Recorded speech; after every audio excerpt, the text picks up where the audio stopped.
nice.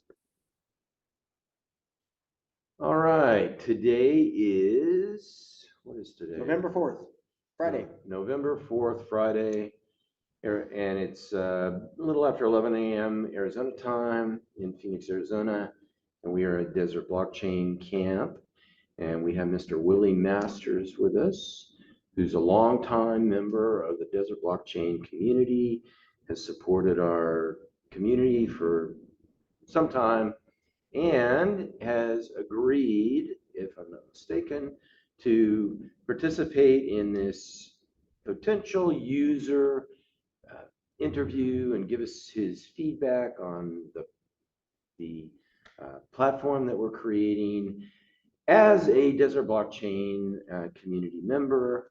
And basically the way this is going to go is we're just going to talk a little bit, Willie, about this proposal. We're going to go kind of do a little mock demonstration, let's say, but just to fill you in on what this is, we have been part of a boot camp, and we've made a submission to the Stellar Community Fund number 11 to create a project and develop the project and get some community feedback, have the community vote on it, get us some funding to take it to the next level.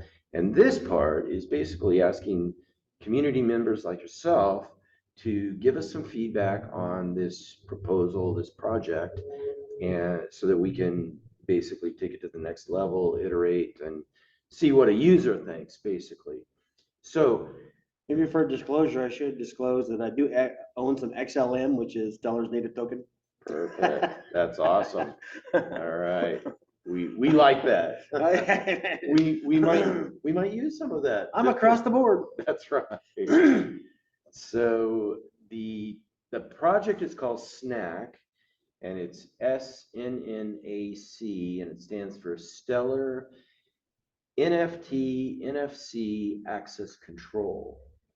So what we've created is a way for community members to come into the space here at Desert Blockchain Camp and have something like this card. Now this is a Starbucks card, but similar to when it's an access card. It's an access card, exactly.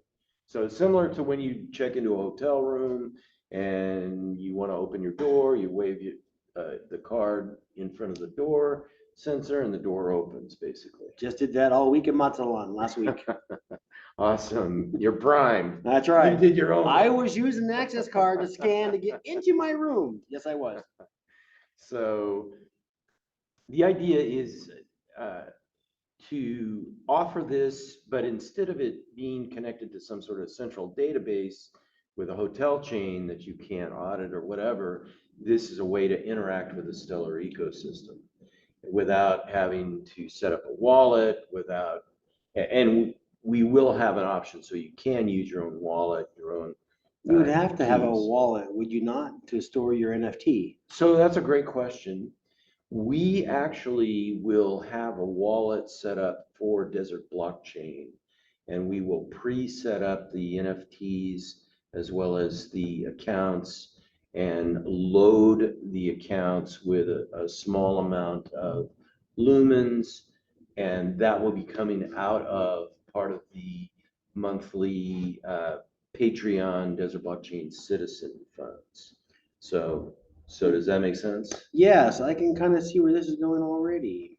Yeah. So do I wait for questions or I just interject? You can just go ahead and interject. So let me guess. You can have these access cards based on a smart contract with time criteria. So much lumens is paid for access for 3 days. So a smart contract is created, and in 3 days that will expire and no longer be valid. Is that the idea? That's one of the possibilities. It might expire, might not expire. We might. Well, there's got to be something to control the access chip card to work, a time frame. That would be a great way of doing it. Yeah, it could be. I mean, we've got a lot of flexibility with this, basically. What's your idea of using it as an access card? So the idea is that, so let's say that this is already set up under the Desert Blockchain wallet. Okay. It's loaded with some lumens, and we know that you are a Desert Blockchain citizen, Right. and you come into Desert Blockchain Camp, and let's say that you want a snack. Okay. Okay. So you could take this card and wave it in front of that NFC reader, just like that, and it beeps, and then you can open up the refrigerator. Just pull on it, yeah.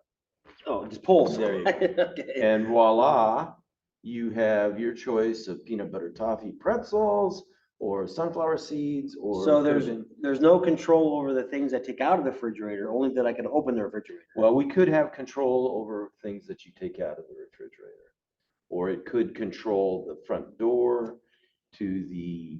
Maybe the idea is more like a candy machine versus a refrigerator, because a candy machine, you do have access to each item as you push, C5 or something, using your funds.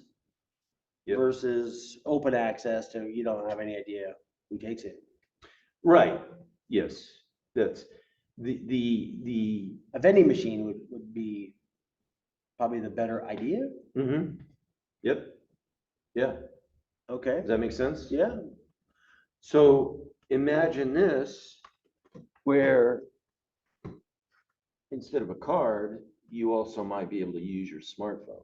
And this is a prepaid as well. I mean, if I lose the card and somebody else in Blockchain Camp finds my card, they could use my card to access the goods in the machine. Right. Not a security issue. You're talking just a funding vending issue. Right. Purpose. It's basically an access method for Okay. whatever. So why would I want to use this versus my credit card where I get airline miles? What would be the benefit of using something like this versus a normal credit card that converts crypto to usage on a Visa network or something like that? at the outset, they're very similar, if not identical. Right. However, your ability to use and interact with the Stellar network becomes on a level playing field with using your credit card that is tied to one of your particular or multiple cryptocurrencies. Give me the motivation. What would be the reason why I would want to use this versus something else? The reason is because we might put in place incentives for you to use that versus your credit card. Does that make sense? So the camp here will have lotteries, Could have or games, or ways of winning points that you load on a card. So I'm not actually spending money per se. It could be. Well, it's kind of like it could be like a rebate to your Desert Blockchain Membership. Your membership, right? Okay. Does that make sense? Like a 10% kickback on the. Exactly. All right. Or you might be able to buy certain things or attend certain workshops at a discount if you use your SNNAC card. And that's not a bad idea, because I use my credit card now because it gives me airline miles. Exactly. And I use those miles for goods and services. So if it's something similar outside of that, where I get back incentives to use for goods and services, that can be a motivating factor there. Yep, absolutely. Does that make sense? It does make sense.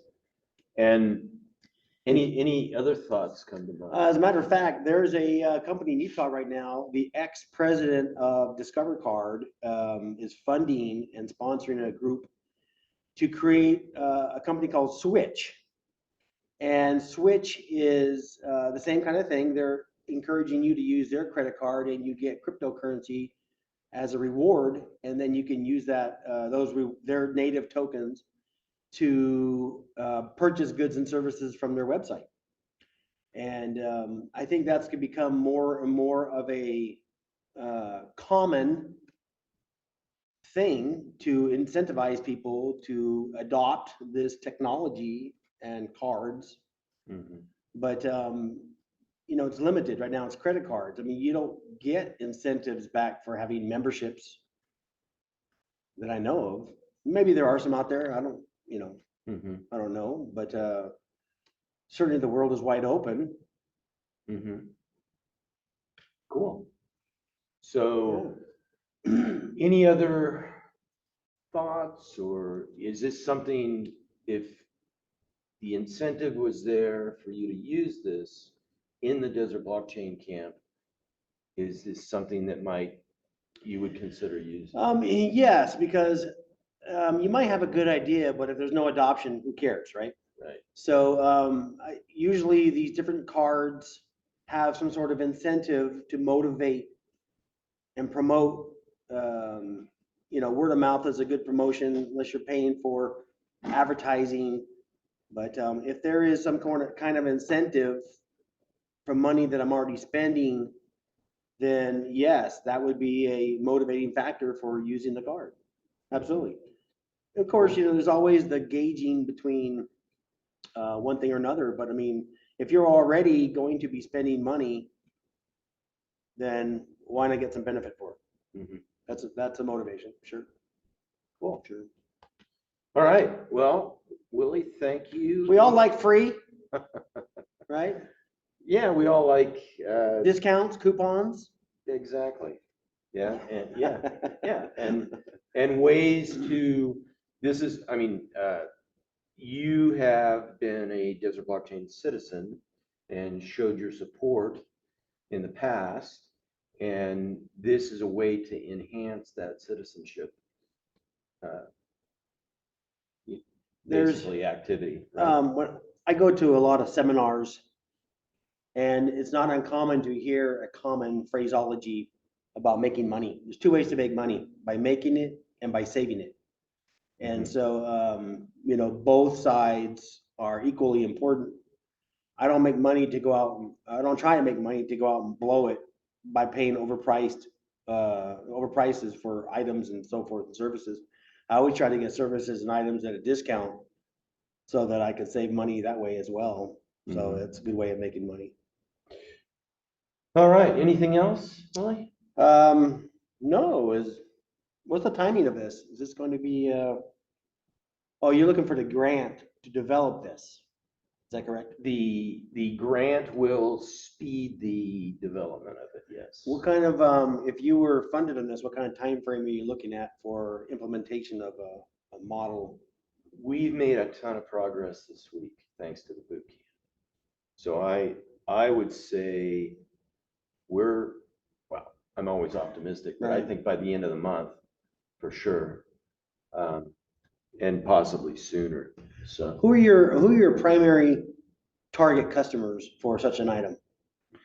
so the target customers right now are the 2,500 Desert Blockchain members, and create added incentives for them to become citizens via the Patreon, $10 per month. Also, anybody who comes into the Desert Blockchain Camp, let's say for a workshop, or if they're not members, they're not citizens, this is an enhancement for their visit to the Desert Blockchain Camp. What do you think it would take if this were developed? What do you think it would take to upscale this to use at a motel? I think it's completely compatible with a motel. I mean, you see the NFC reader, which is very similar to exactly what you experienced in Mazatlan to open your hotel door. Because they're paying somebody right now for this technology and usage and access. I mean, this is already in play. Mm-hmm. So, if this were a competitor to something like that, I mean, how many hotels and motels are there across the country and the world? I mean, there's Exactly. And that'd be and big. our direction is to leverage the power of non-fungible tokens, Mhm. so that we add, and Stellar is also developing and actually testing a smart contract that's native to the Stellar blockchain, So that opens up a world of functionality as well. Will the end user have access to those tokens? Yeah, So I could transfer to somebody else. you could send your non-fungible token that's associated with this access card or your phone or whatever to somebody else. In fact, we will be minting the NFT within the Desert blockchain wallet and our account, and then we can send that to you.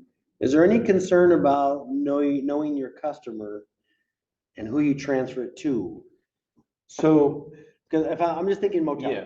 If I check in at a motel, Mm-hmm. I give them my ID and this and that, and then they give me this card Mm-hmm. to utilize to access my door. And I either give my card to somebody else or transfer my NFT to somebody else. That know your customer is now gone. So this is great, by the way. Yeah. This is a great consideration. And these are elements and dimensions that we will need to investigate, get perhaps some legal assistance around.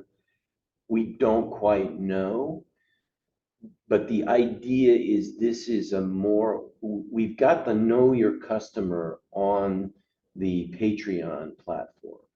So that does the KYC, I assume AML, sales tax, all that's handled via the Patreon ecosystem. Okay. And this is, at least at the outset, more like a rebate, if you will. Right. Or a way to direct your $10 per month into specific purchases. There's I know there's different organizations working on zero knowledge proofs. Mm-hmm. And for something like a motel and hotel, they probably wouldn't want that kind of business because they want to know who is in there and who to go after. If somebody tears a room up or something. Mm-hmm. And a lot of that's been happening with Airbnb. People rent these places out and tear the places up, and that's caused issues. But for things like vending machines or things like that, you don't really need to know who your customer is, Mm-hmm. just that they can afford to purchase something. Mm-hmm. I'm supposing that access to the blockchain warehouse here would not be such a thing, because if you lose your card, you don't want somebody coming in here that you don't want in here. Well, But once you're in here, we can utilize for all kinds of things. correct, and we will have the ability to claw back the NFT Right. and basically. Oh, really? Yeah. By how? The Stellar blockchain and ecosystem has a really powerful feature called clawback. Oh, I'm familiar with clawbacks. Yeah. That's actually being discussed for the national digital currency. But is that up and running? It is. But you have to agree in advance to allow a clawback to happen. Well, Do you not? on the bare bones basic version of this, everything will be within our wallet. It's an inherent. Okay. So it's already in your wallet. It's already in our wallet. Now, for the people, the Desert blockchain citizens that want to have their own wallet and have the NFT transferred to their wallet, the clawback capability, we'll have to investigate. Why would you take the NFT route, since that represents ownership, which will work, but if you're going to use it to open a refrigerator, why not use crypto? Is that only because that way you can engage the smart contract and give it a time frame? Well, we want to experiment not only with a very, very simple human-friendly interface, as simple as opening a hotel door. Yeah. But we also want to experiment with what can we create that's like a broadening of the functionality of this using non-fungible tokens. Okay. Does that make sense? Yeah, I mean, it is ownership for 2 or 3 days or whatever time frame you give it, but it's limited on its usage, is it not? I mean, after I use it so much, it's no longer any good. There will be an amount that it's good for, let's say $5 per month or something like that. So is there a crypto tied to your NFT with that? It'll be, well, at the very bare bones, basic, minimal viable product, let's assume no. But that's another area that we want to experiment with, is tying, crypto to the. Are you using NFT as currency? We're using NFT more as ownership a representation of identity to prove basically that you're a citizen. Okay, but you just described using it as a currency. Well, that's an area that we want to explore. Okay. But So it sounds like you would have some sort of crypto tied to your NFT, that when your crypto is, when your ability to purchase is done, your ownership is still good and valid, right? mhm. So it sounds like, It could be, your NFT could represent, let's say, under the scenario you're talking about where you have lumens, let's yes, say, associated with the NFT, and you've exhausted your lumens for the day. correct. You still have the NFT Right. that represents your status as a citizen Right, right. of Desert Blockchain. And that's still good to use. So it's like a multi-function type of card. It's It's still good to get into the building or whatever, sure, your door, but you just don't have any money to spend. right, yeah. And that's part of the dimensions that we're exploring with this. Does that make sense? That would be cool. Cool. That would be cool. I know Unstoppable, have you seen Unstoppable Domains, what they're doing? I'm familiar with them. I'm not. They're creating a domain name Mhm. that is good for all those things. Mm. You can use an NFT. You can purchase an NFT with your domain name and a smart contract that has so much time or ownership or whatever, fractional or full ownership. It also allows you to have cryptocurrency assigned to that domain, so that that same domain can be used for purchases. They're building this out as if it's gonna be a one-stop shopping thing, instead of have 40 characters and so forth. Your domain name Mhm. will be represent ownership as well. It'll be a wallet Mhm. that will have ownership and crypto or whatever is necessary in there. So you can use that one thing with a private key of some sort to perform all these multiple types of functions. Mhm. Trying to consolidate all the things out there in the blockchain world into one manageable Right. place, like Well, your card that has a human-friendly interface of some sort. interface, Correct. which is the human-friendly side of the domain. Yep. And that's something that we're investigating with this as well. It's only this doesn't necessarily involve a domain. It's Right. if you're in possession of this item, that opens up. It's a multi-use card though. It's a multi-use card. Yeah. So That sounds cool. Interesting. Awesome. I mean, yeah, that sounds fascinating. Yeah. Cool. All right. Well, Willie, thank you so much. I'll stop the recording, and really, really awesome. Yeah. Thanks.